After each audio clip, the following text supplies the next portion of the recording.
Welcome to Subramani.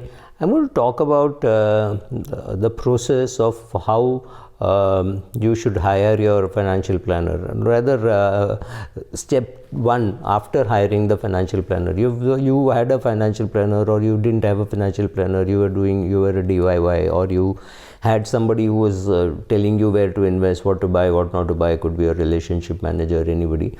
But now you're now older, maybe you're 35 years of age. Now you want to sit down with somebody and find out whether what you're doing is right. You want to do an audit of what is happening, and you want to organize your life a little better, and you have decided you've chosen to work with a financial planner. So first of all, understand that your financial planner is likely to take a critical view of what you have already done and tell you, look, this is an absolutely stupid product, you are being conned, or this is a good product, this is a bad product, this you need, this you don't need, this is all that kind of a thing. So step one, make sure that you're sitting with your spouse and maybe a grown-up child, in case you want to involve them at this stage itself, or you can bring them in later. So step one, sit with your spouse. That's very important. Organize your financial life. I've done something about how to start your retirement plan. So how to meet a financial planner also is the same thing. First, organize your life. Make sure that all your names are right, all your paperwork is right, all your life insurance policies, you know where they are located. Your mutual fund statements, it's not so important. You can always give your PAN card and get a new statement. Life insurance policies are value documents, so you need to preserve them. Mutual fund statements are not value documents. You can always get a new printout. That's not an issue at all. Your bank accounts, keep everything ready, and then start your discussion. Good chance that he or she will ask you to put it in one location. Maybe they have their own website or some publicly available website, paid or free or whatever, so that the person gets a good quick view of your portfolio. How much is in large cap, how much is in mid cap, how much is accumulated profit, how much is unbooked profit, right? So he or she gets a full good eye view of one shot view of your whole portfolio. Right. So step one is you should do it yourself, or anyway your financial advisor or planner is going to ask you to do it. So you do it either before the first meeting or after the first meeting. Second, he's going to tell you, look, you have been conned into buying this ULIP. This pension plan is really lousy, because there are pension plans which are available where the accumulation could be withdrawn, which is tax free, and you have invested in a place where you have to compulsorily annuitize it, and annuities are taxable. Now it could be very embarrassing to know that this has happened. Now remember one thing, your financial planner is on your side. He may be meeting you for the first time, and some of them may not have the finesse to tell you this in the fourth meeting or the fifth meeting. So in the first meeting, don't get embarrassed if they are passing value judgment on the ULIP that you bought, or on the pension plan that you bought, or things like that, right?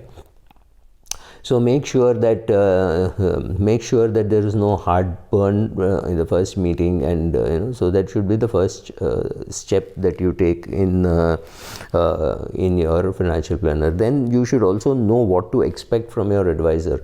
Don't expect him or her to do magic. If you go and tell him that you are going to be spending 5 lakh rupees a month in your retirement, he's going to tell you that you would require 18 crores for your retirement. You say, I'm going to spend 50,000 per month. He'll tell you that you need about 2 crores for your retirement, right?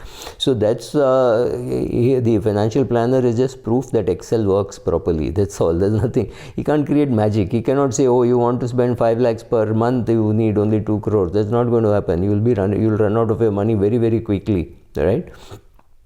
So understand that he can only take and extrapolate. Now, because you have very high goals and high ambitions, it doesn't mean that your financial planner can say, okay sir, we will put it into equity funds which will give you 36% return and you will be able to achieve your goals.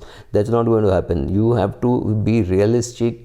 He or she also has to be realistic. Now what happens is, if you are a 52-year-old and this advisor or this little young boy or girl that you have chosen is 24 years of age, chances are they'll get intimidated by what you say and they will nod to everything that you say. So say something atrocious and see how they react. right? So you say I want at least 30% return. So does he say yes sir, it is possible to get in a small cap fund or something? It means two things: either he doesn't know, or he is intimidated by the way you are talking to him or her. So don't have too much of a gap in your financial advisor choice unless you know that okay, this is what I want from the financial advisor. Chances are, if you are if you're 22-year-old and that the other person is a 58-year-old or a 65-year-old, and you tell him I don't plan to get married, I make sure he does not get into some very moralistic thing of how the world population has to be maintained and stuff like that, right? So don't get into those kind of things, but at least know what to expect from the advisor. You should expect him or her to have good knowledge about all the products that you need, and also the products that you do not need. There are just too many products, many of that which you don't know. Also you have to know what you don't know, and I also accept that you don't know. Like for example, if you bought a ULIP, don't pretend that you knew what you were buying. Obviously you didn't know what you were buying, and therefore you bought it, and now you are justifying that by saying, oh no, what happened that day was my boss was shouting at me and all bull, right? Someday you have to start saying the truth to yourself. Understand your insurance policies, what is there to protect, what has been conned, what you have been conned into buying some expensive endowment plans, or even a term insurance with return of premium, or a term insurance which will cover you till your age of 114, right? There are enough term insurance products floating around in the market which are not exactly term insurance the way when I say term insurance, what I mean and what you understand, there could be a gap, right? So make sure that your advisor tells you the right things and you understand and you're on the same page. He could help you about setting up an emergency account, about knowing the difference between good debt, bad debt. To me, all debt is bad debt, so I don't, but anyway, I'm being judgmental, so, and I don't want to do that. If you need money, you will borrow, right? If you have money, you will not borrow. So that's simple as that. Consider your making your will, your estate planning, and he should be able to help you do all that. And like I said, collect all your savings, your investments, your income, your expenses, your insurance. If you made a will, copy of the will, any of your employee benefit schemes which your company has, right? So your PF, PPF, accumulated PF, gratuity, right? All those details. Then be able to pinpoint your goals. Now, goal setting has to happen between both husband and wife. The wife may want a bigger house.